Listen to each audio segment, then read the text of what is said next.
inclusive it is and how just accepting it is. It was really refreshing to be part of a camp community that wasn't gendered, that was really for everyone, and that really fostered leadership and creativity in everyone.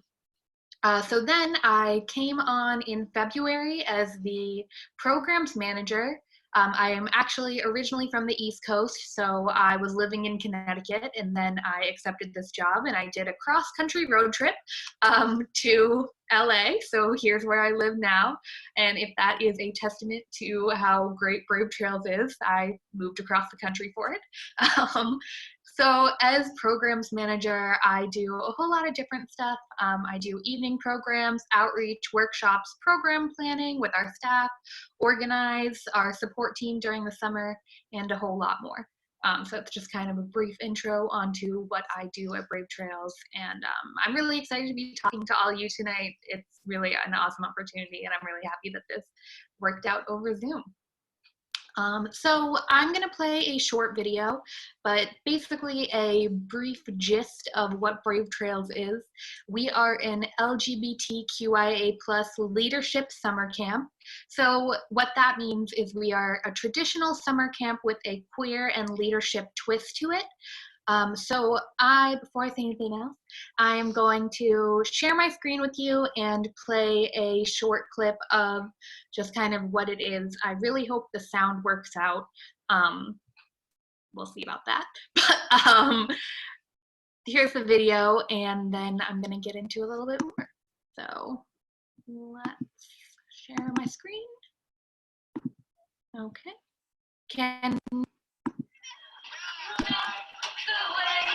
You look that much, oh baby, you should go and love yourself. And if you think that I'm still holding on to something, you should go and love yourself. There are so many spaces for LGBTQ youth in LA to get therapy about it, but there were really no spaces for LGBTQ youth to become leaders and change makers. Brave Trails is an LGBTQ leadership summer camp. I like to describe it as part traditional summer camp with archery and swimming and arts and crafts with a queer twist, and also a leadership institute. How do I make change? How do I make the world a better place for the future? And so Brave Trails was really built with that in mind. My name is Kayla Weispa. I am Jessica.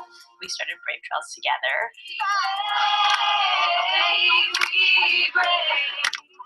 Some of our campers have never met another LGBTQ person. And so to come to a place where they see folks that are really successful in what they do, we've been told by some of our campers that it gives them hope. Prior to Brave Trails, I had little to no self-esteem, no confidence, and all around a lot of negativity in my life, but Brave Trails has given me such a boost in self-confidence and a boost in happiness. We bring people in from the community to do the hard skills like public speaking, to help them create LGBTQ groups at their schools. And then we also help our campers deal with some of their anxiety or mindfulness, and so we really take the holistic approach of leadership.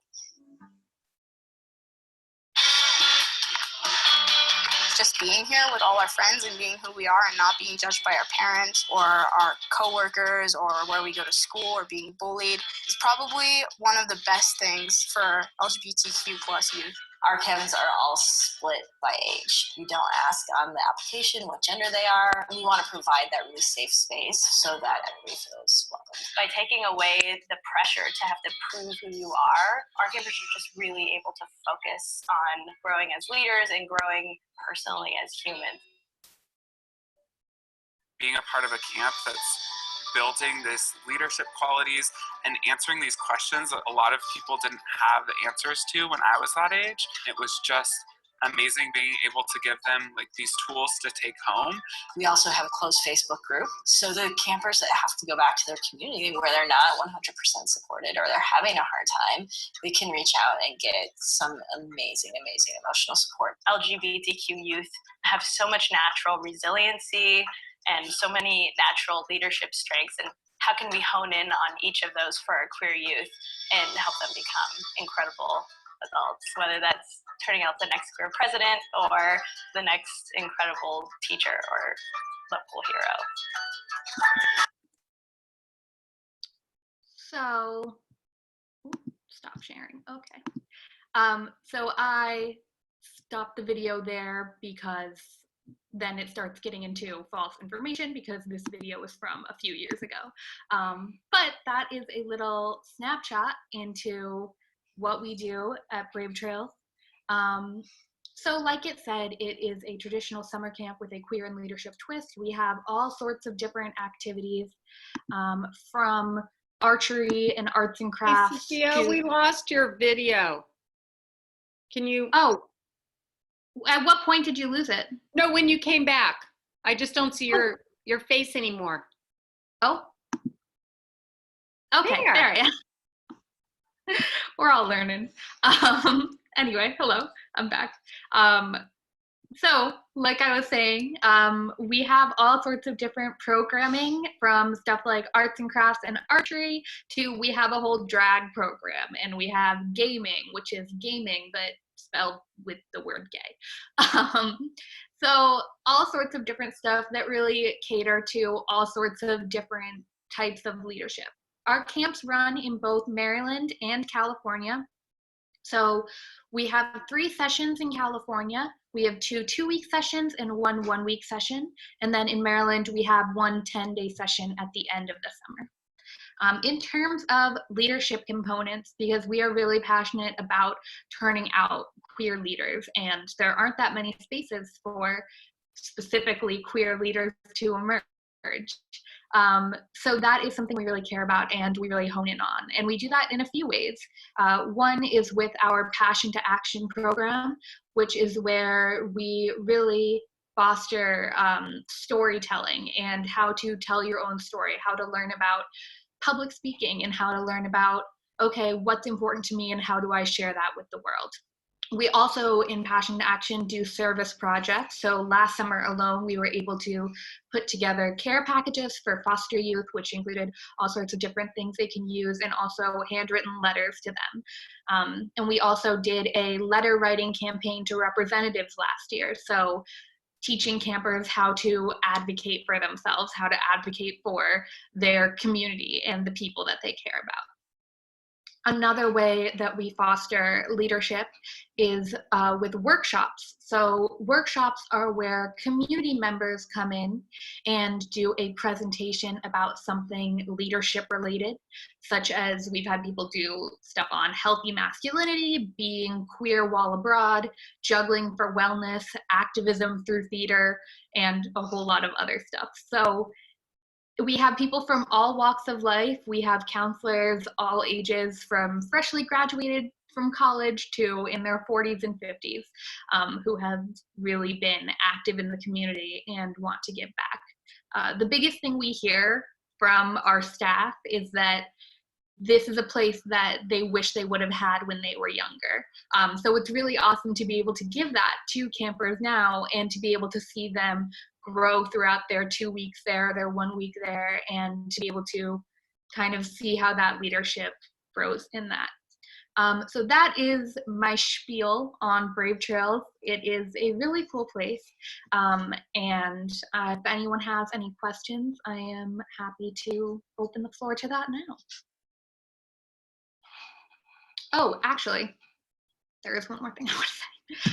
We've also, which has been really cool, been able to do a virtual camp these past few weeks. I'm not sure if anyone has been able to see that. We're still doing some stuff on that, so if you want to tune in, it's all on our Instagram, which is Brave Trails.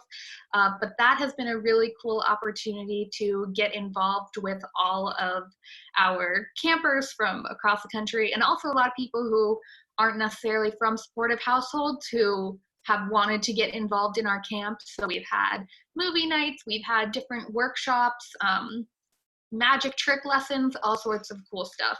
And that's continuing on in the next few weeks. While we have more people who are at home, we really have been trying to give back and say, okay, what can we do? How can we provide this space? We had a talent show the other week where campers joined us on Instagram Live, and it was really cool to see that community kind of come alive. So I just wanted to put in that little note about virtual camp, and feel free to get involved or have your children get involved, because it's been really cool. And if they want to get a taste for what Brave Trails is like, this is a good way, non-committal way of doing it. So yeah, that is, I believe, all I have to say. So any questions that anyone has regarding camp? Yeah, there was one question. Where is the camp? Yeah, so in California, it is in the Angeles National Forest. So right outside of LA. And are there still spaces available for camp, or is it, because I know you guys get sold out, you know, booked pretty quickly? Yeah, depending on the session. So I believe that session 3 is booked up, but I believe sessions 1 and 2 still have room, and so does session 4. All of that information about dates and availability and everything can be located on our website, which is just bravetrails.org. And because things are so rapidly changing right now, different availability may or may not be open. Can you tell us some more about the cabins, like how many people are in them? And, you know, I mean, I know cabin life is a big part of it, so maybe you can talk about that in general. For sure. So I was there for 3 sessions last summer, and one of those sessions I was able to be a counselor, and that was awesome, and I loved that. So each cabin has about 8 or 9 campers in it, and 2 counselors per cabin. So there's always going to be 2 counselors with all of the campers. And it's not separated by gender at all. It's only separated by age, which is really cool, because you are free and welcome to change your name and pronouns however much you want. If you have been really wanting to try out a new name or a new pronoun, a lot of campers take advantage of this. So we're like, you know what, let's do away with gendered cabins, and it's just kind of they're all there together, which is pretty cool. In terms of how much time you spend with your cabin, you eat all your meals with them, but then during the day, you are able to take different classes. So you have a free choice class, which you are able to pick a new one every day, and that is stuff like gaming. Like I said before, I'll be teaching a basketry class this summer, so I'm gonna learn how to make baskets, arts and crafts, things like that. And then you also have a build-on class every day, which is you pick one class and you go to it every day for that week. And that can be stuff like theater, choir, dance. It's usually something that they are able to perform at the end of the week, if they are comfortable with performing.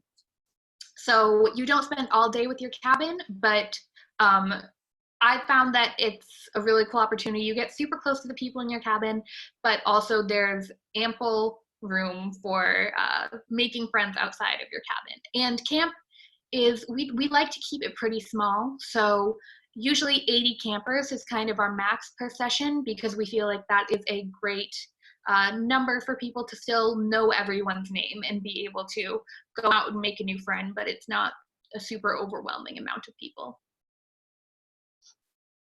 So what are the ages of the campers, both like from what age to what age? And also then you said cabins are broken down by age groups. So maybe you can talk about that. Yeah. So it's from 12 to 18 is our campers, and then from 18 to 20 is our UJLs, or our Unicorn Justice League, who are basically our counselors in training, just with a fun name.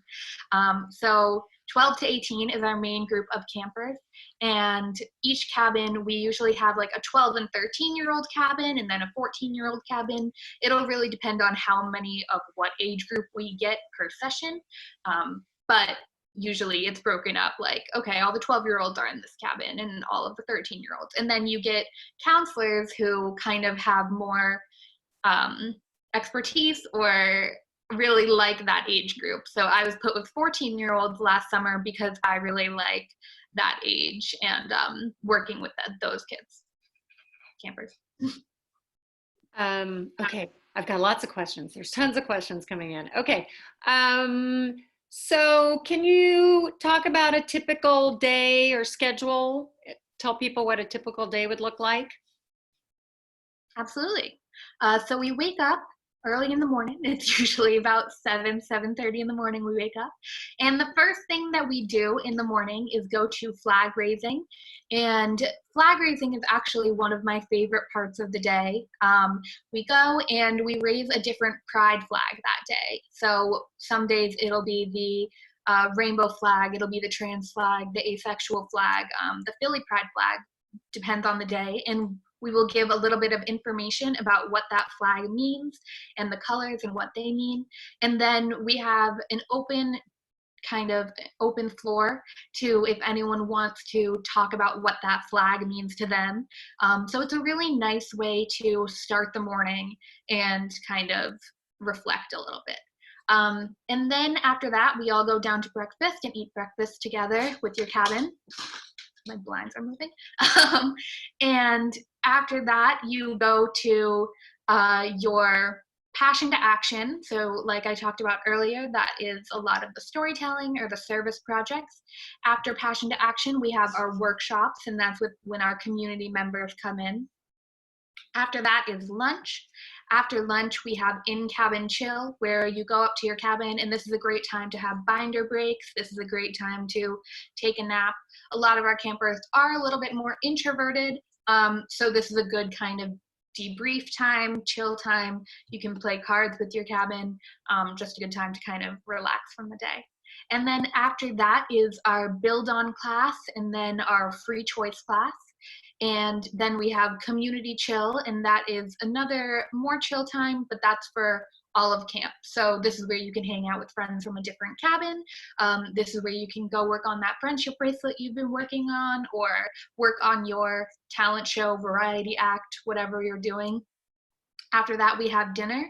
And then after dinner, we do our evening program. So this can be a bunch of different stuff. I've had so much fun planning evening programs. So like session 1, we have a Steven Universe themed night. We have variety shows where campers get to come up and they'll do drag, and campers will sing for us, and they'll juggle, or they'll just do something really fun. Or we can have our just evening programs are kind of all sorts of different really fun stuff. We have lots of dances, and they're all themed. All of our sessions are themed. So session 1, we have BT Network, so it's different cartoons and different TV shows. Session 2 is our holidays theme, so different holidays.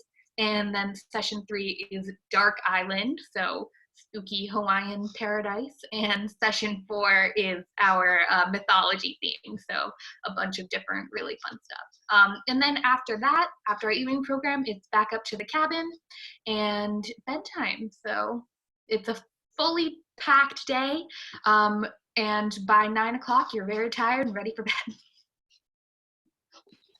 Well, it sounds amazing, and Maddie says she's very excited. So I'm glad. I'm so excited for you to be there. We have a couple questions about counselors, like who are they? Where do they come from? How are they vetted? How many counselors to camper? So maybe you can talk generally about that. Yeah, absolutely. So like I said before, we have 2 counselors per cabin, and then usually about 8-ish cabins, and then we have more staff on top of that. So we have our 4 directors, and then I'm on as a programs manager. We also have 2 to 3 med staff every session. We always have a med staff on board.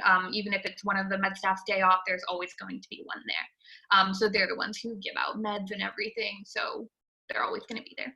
And then we also have our A team, or our assistant team, and they are the ones who come in and help out when counselors might need more support. So I know I was both on A team and a counselor last summer, and I always felt like there was support, which was really great. And that really helps not only the counselors, but also the campers.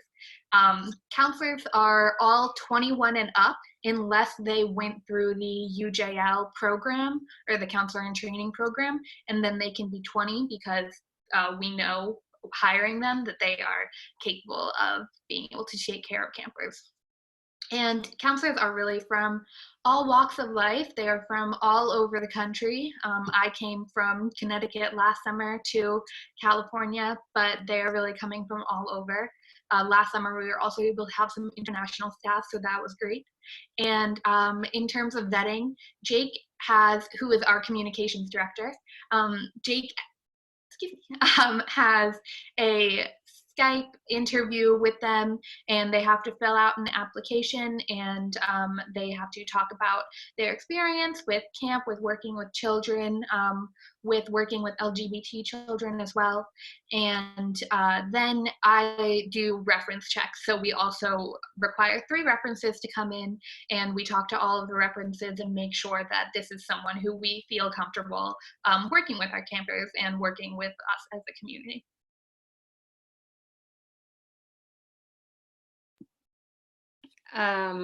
York says it sounds so great. He wants to go to adult camp. So actually, we do have a family camp, which is for LGBT parents and their kids. So if that fits into you, we're holding that in October. Is the camp accessible for someone with disabilities? So it depends on the disability, unfortunately, which is not an answer I like to give. We do have campers with various mental disabilities that come, and we are able to be accommodating toward them. Unfortunately, in California, just because of the campground that we are on, it's not the best for physical disabilities, but if it is something that you would like more information on, and to talk about like specifics, please feel free to reach us at info@bravetrails.org, and we can definitely provide you with more information on specifics about that. Can you share more about the family camp? Absolutely, yeah. So family camp is something that's really cool, and it was started a few years back because our co-founders, Jess and Kayla, who are wonderful, they just adopted a baby about a year and a half ago. They fostered him, and then they adopted him, and they found that they really didn't have a community. Being parents, being queer parents of a young child. So they were like, let's do something about it. And they created family camp. So that is a weekend that will be held in October. That is a place for LGBT parents and their families to come in and kind of create that community. And that's really fun because we have activities for adults, for teenagers, for little kids. We're going to have a petting zoo this year. We have all sorts of different camp activities like a color war, movie nights, different scavenger hunts and bingo sheets. And it's a really cool way to just connect with people. So if that's something you're interested in, all that information is on our website, bravetrails.org, and also info@bravetrails will answer all your questions. Okay, I was just scrolling through to be sure I had gotten everybody's question. Did I miss anybody? I don't think so. I think I got them all. Okay, well, thank you so much. As the parent of a kid who went to Brave Trails, I can attest it's amazing. And thank you so much for being here. I'm so happy to talk about it. If anyone wants any more information, you can reach info@bravetrails or email me directly at Sophia@bravetrails with a PH, not an F. And I'd be happy to answer any questions that you have. Excellent. So just so everybody knows, I am going to stop recording now. So you can stop recording. Stop recording.